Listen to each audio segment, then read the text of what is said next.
우리 둘 다는 우리가 전생에서 만난 사이였고 이 생에 다시 만나기로 되어 있었다고 생각한다. 오노 요코. 1968년 존 레논과의 관계에 대해 말하면서 전생을 탐사하는 방법. 전생의 기억으로 가는 오솔길은 험난한 미로이다. 마치 금강을 발굴하는 것처럼 끊임없이 뚫고 나아가는 자세가 필요하다. 이 탐사 여행에 필요한 것은 마음을 이완시킬 수 있는 능력, 집중하는 힘, 앞으로 나아가는 의지, 그리고 결과를 기다릴 줄 아는 인내이다. 그러나 이것은 쉬운 일이 아니다.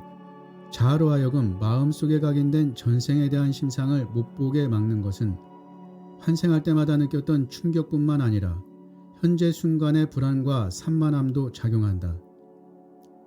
또한 더 강렬하고 새로운 기억들은 더 미세하고 오래된 기억들을 가릴 것이다. 전생을 기억하는 테크닉에는 여러 가지가 있지만 안내자나 조력자 그리고 체면의 도움 없이도 실행될 수 있다. 콜린 베네트는 전생 탐험가들에게 이르기를 현재라고 부르는 시간과 공간을 일시적으로 벗어나는 일이 흥미롭게 보일지 모르지만 이것은 영적으로 불안정한 사람에게는 적합하지 않다.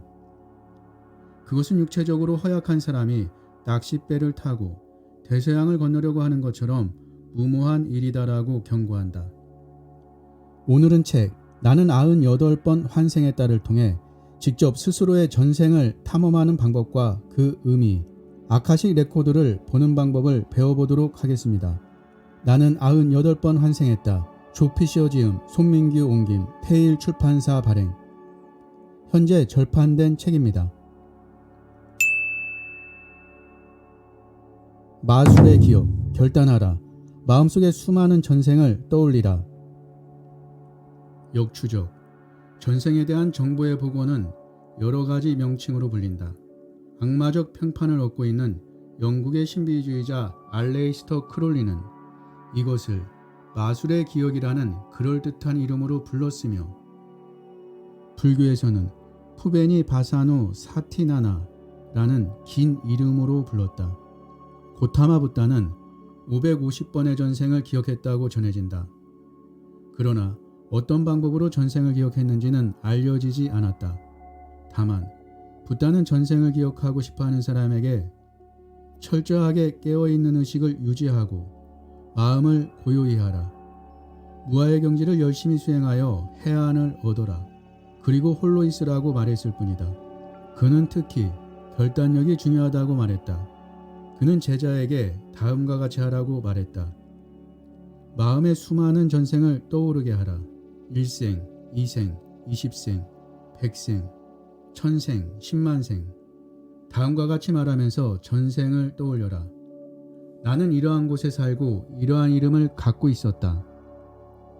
그 다음 나는 그 존재를 떠나서 이러한 장소에 태어났다. 거기서 나는 이러한 이름을 가졌다.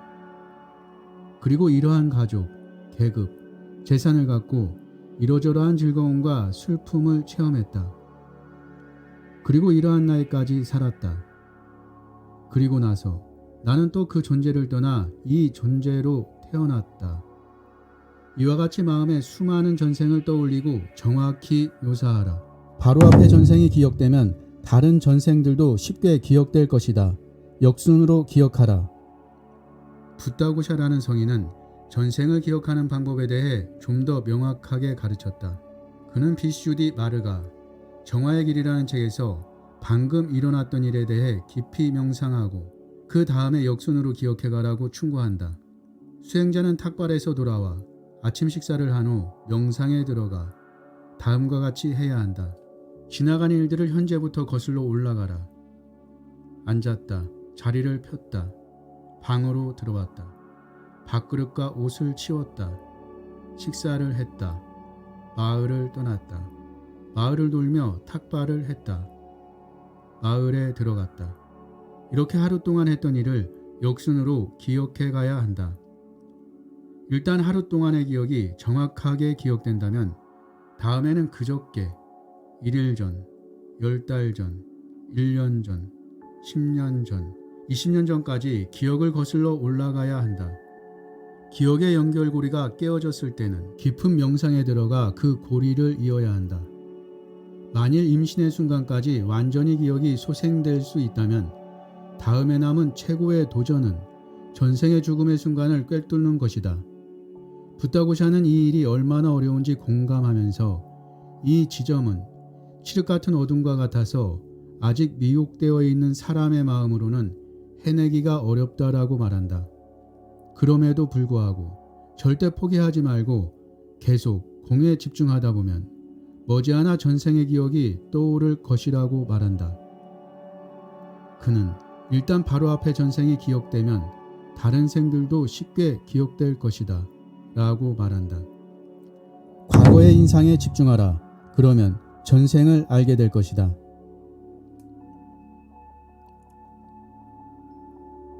요가는 의식의 동요가 그치는 것이라고 규정되어 왔다. 그러므로 요가는 전생의 기억을 되살리는 완벽한 수단이다. 그런데 아이러니컬하게도 인도인들이 요가 수행을 기피하는 이유 중에 하나는 환생에 대한 믿음 때문이다. 내생에 있는 것을 확실히 알게 된다면 그들은 개인적 완성을 다음 생으로 연기할지도 모른다. 그렇다고 해서 요가의 목표가 부정되거나 바뀌지는 않는다. 요가는 산스크리트어로 통합이라는 뜻이 유주에서 나왔다. 요가의 목표는 우주의식을 가능한 한 빨리 일깨워서 윤회의 수레바퀴에서 벗어나는 것이다. 전생을 기억하는 것도 그 과정의 일부이다. 단정 지을 수는 없지만 최초의 요가 교본이라고 일컬어지는 파탄잘리의 경전들에서는 전생의 기억들이 치타, 즉 잠재의식 속에 남아있다고 말한다. 영적으로 진화된 사람은 삼야마를 통해 즉 사념의 파장에 깊이 몰두함으로써 이 기억을 회복할 수 있다. 파탄잘리는 과거의 인상에 집중하라. 그러면 전생을 알 것이다 라고 말한다. 우연한 사건을 자신이 의도적으로 일으킨 것으로 보는 연습을 하라.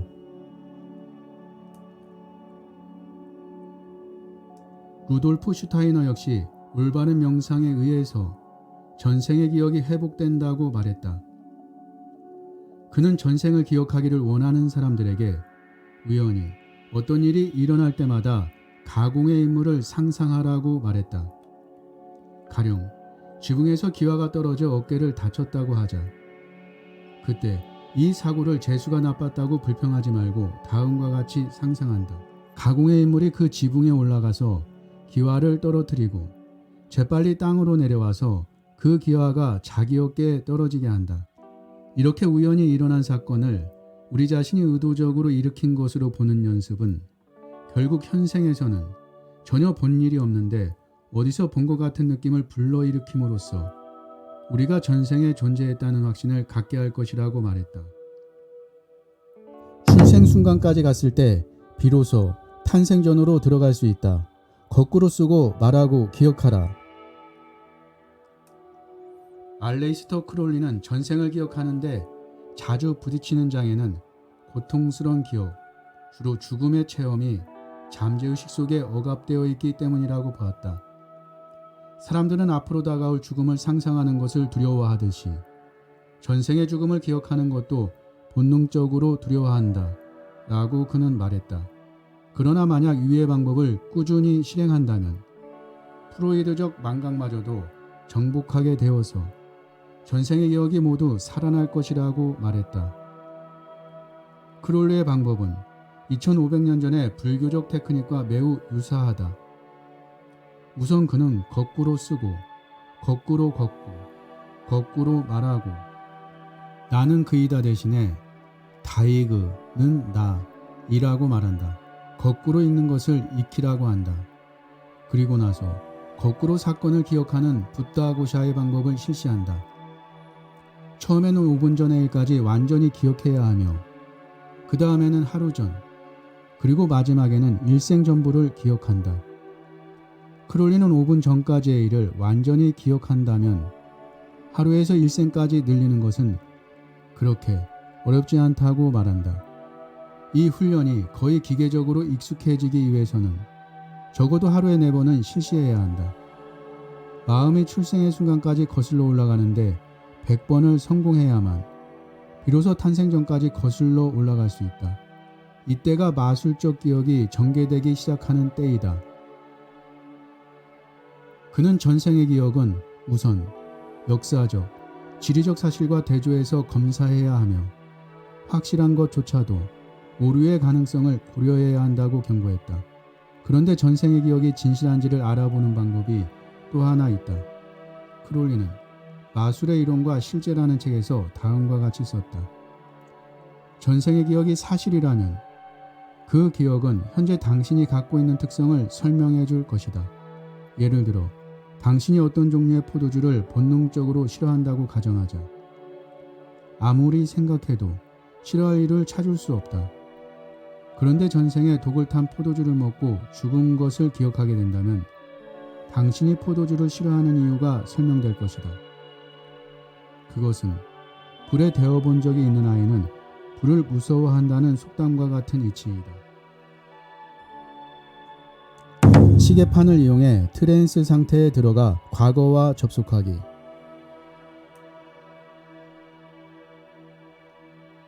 과거에 초점 맞추기. 유의 방법 외에도 체면을 거치지 않고 전생을 기억하는 방법이 또 하나 있다.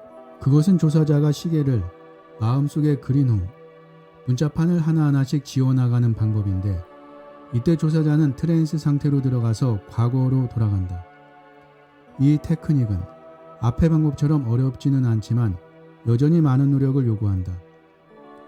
우선 방해받지 않는 조용한 곳을 선택하라. 그리고 시계판의 크기와 세세한 부분, 숫자 모양, 바늘의 형태, 제조회사의 이름, 배치와 장식 등을 잘 살펴보라. 시계판의 모습을 완전히 익힌 다음 5분 후에 눈을 감고 당신이 본 것을 정확히 기억하도록 하라. 심 안으로 시계판이 정확하게 그려졌을 때 비로소 제거 작업이 시작된다. 먼저 시계의 분침을 없애라. 다른 세부 모습은 그대로 놔두어야 한다. 그 다음에 시침을 없애라. 그리고 나서 장식과 제조회사의 이름을 없애라. 시간, 그 자체가 비실제가 된 것을 확실히 자각하면 이제는 숫자판을 없애라. 그리고 나면 당신은 빈 시계판을 볼 것이다.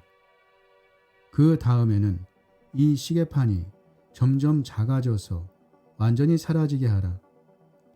그러는 동안 다음과 같이 생각하라. 시간이 뒤로 흘러간다. 이제 남아있는 것은 시계의 받침대이다. 이것마저 없어졌다고 상상할 때 시간과의 마지막 연결이 끊어지고 당신을 전생으로 데려다주는 트랜스 상태가 일어난다.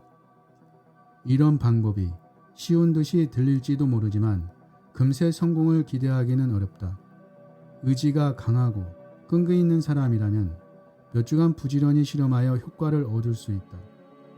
수정구슬과 물이 담긴 어항을 이용하는 방법. 또 다른 방법으로 수정구슬이나 물이 담긴 어항을 뚫어지게 바라보는 방법이 있다. 이렇게 바라보면 자기 자신으로부터 수정의 심장부로 이르는 생생한 기억의 통로가 정말 존재하는 것처럼 느껴질 것이다. 티베트 사람들은 계곡에서 주운 검은 수정질의 돌을 가지고 이 방법을 사용한다. 반면 인도의 원주민들은 잉크를 담은 조그만 그릇이나 접시 또는 오므린 손을 사용하기도 한다. 일단 실험자와 집중의 대상 간에 강한 정신적 연결이 형성되면 현재의 순간부터 시간이 점점 뒤로 가다가 마침내 전생으로 도약한다. 이 과정에는 고유한 속도가 있기 때문에 서두른다고 되는 게 아니다. 처음에는 20분 내지 30분 정도만 실험하고 그것도 하루에 1회 이상은 하지 말아야 한다. 콜린 베네트는 최초의 신비한 현상은 수정의 표면에 얇은 파란색 구름이 형성되는 것이다. 그것은 수정의 입까지 올라와 안개처럼 떠돌아다닐 것이다. 일단 이런 현상이 일어나면 얼마 안 있어 수정 표면의 구름이 흩어지면서 전생의 모습이 드러난다라고 말했다. 눈, 태양, 삼각형 등 여러 집중의 대상들, 수정구슬 말고도 다른 상징들, 눈, 태양, 십자가, 삼각형 또는 1에서 10까지의 숫자 중에 하나가 이 집중의 대상으로 사용될 수 있다. 선택된 상징은 마음의 관광판처럼 작용하면서 깊은 무의식으로부터 에너지를 끌어내는 경로가 될 것이다. 그리고 내면의 눈은 전생의 장면들이 빠르게 지나가는 것을 보게 될 것이다. 각각의 장면들은 잠재적인 실마리가 될 수 있으므로 간단히 적어두는 것이 좋다. 꿈을 이용한 방법. 꿈에 대한 분석 역시 깊숙이 묻혀있는 기억을 깨어나게 할 수 있다. 꿈의 기록들은 몇 개의 중심적인 생각과 사건의 주변을 맴돈다. 이것들은 과거에 강하게 느꼈던 경험으로서 현재의 성격과 개성에 크게 영향을 미치는 것이다. 꿈을 꾸는 것은 시간을 넘어서 여행하는 것이다. 그리고 시간을 넘어서 여행하는 것은 우리가 누구인지, 우리가 어디에 있고 어디로 가는지를 알려주는 암시의 세계 속으로 들어가는 것이다. 꿈에 대한 실험은 눈을 감고 누워서 몸을 이완시키고 마음을 가능한 한 비운 상태에서 행해야 한다고 콜린 베네트는 제안한다. 그는 그러면 반의식적인 상태로부터 우리가 찾던 진리가 영화 장면처럼 나타난다고 말한다. 에드가 케이시 아카시아 기록에 접근하고 읽는 방법. 애원자들과 신비요법 연구가들은 오랫동안 아카식 기록에 대하여 이야기해왔다. 1931년의 강의에서 에드가 케이시는 전형적인 유체이탈 체험을 이야기했는데 그는 이 체험 동안 하늘에 있는 기록 창고에 접근할 수 있었다고 말했다. 나는 사원으로 들어가서 매우 큰 방을 발견했는데 그것은 마치 거대한 도서관 같았다. 여기에는 인간들의 인생을 기록한 책들이 있었는데 그들의 모든 행위가 적혀 있었다. 나는 내가 알고자 했던 사람의 기록을 꺼내기만 하면 되었다. 아카식 기록은 결코 위대한 신비가들의 독점물이 아니다. 유체 상태로 여행할 수 있는 사람은 누구나 볼 수 있다. J.H. 브레나는 우리 모두가 상상력의 작용에 의해 아카식 기록과 교류할 수 있는 유체 껍질을 만들어낼 수 있다고 말했다. 우선 아카식 기록이 있는 도서관으로 걸어가는 상상을 하면서 처음 2주일 동안은 매일 10분간만 이 장면을 떠올리고 그 다음에는 도서관이 완벽하게 상상될 때까지 15분간 실시하라고 제안한다. 탐구자는 인내심을 가지고 다음과 같이 실행한다. 첫 번째, 첫 주에는 눈을 감고 마음을 이완시킨 후 문을 향하여 복도를 걸어간다고 상상하라. 복도가 완전히 눈에 익을 때까지 그 장면을 구체화시키라. 둘째, 첫 주가 지난 후에 복도가 가능한 한 생생하게 보일 때 문을 열고 거대한 도서관으로 들어가는 것을 그려보라. 이 도서관의 자세한 세부를 만드는데 최소한 2주, 아니 그 이상을 보내라. 여러 구간들과 선반 위의 책들, 내부의 넓은 공간을 자세히 살펴보라. 왜냐하면 이 속에 여태껏 살았던 모든 사람들에 대한 세부사항이 기록되어 있기 때문이다. 셋째, 과정을 단축하려고 하지 말 것. 그것은 계획을 망칠 뿐이다. 장면이 완성될 때까지 구석구석을 완전히 익혀야 한다. 그렇게 된 후에 한 일주일 더 장면을 만들어보고 계속 검토하라. 그런 다음 그대의 이름이 적힌 책을 찾아라. 그 책을 꺼내서 그대 환생의 역사를 읽어라. 그러나 그것을 사실로 받아들이기 전에 우선 기존의 사실들과 대조해보라. 아카식 탐험은 항상 그리 간단한 것은 아니다. 신비연구가인 앨리스 베일리는 휙휙 지나가는 아카식 장면은 그대가 생각하는 만큼 그대 자신과 부합되는 것은 아니다 라고 경고했다. 그것은 마치 대도시에서 창밖을 내다보면서 자기의 가족이나 친구를 찾는 것처럼 어려운 일이다. 오직 정확한 심상만이 성과를 거둔다. 그러나 이 성과도 틀림없다고 증명되기 전까지는 의심해야 한다.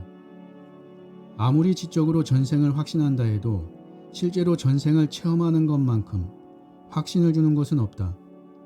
그래서 전생에 대한 탐구가 가치 있는 것이다. 그러나 최상의 결과는 단순히 테크닉만 가지고는 얻을 수 없다. 전체적으로 새로운 존재 방식이 필요하다. 벵갈에서 문관으로 근무했던 찰스 존스턴은 1899년 전생의 기억이라는 책에서 다음과 같이 썼다.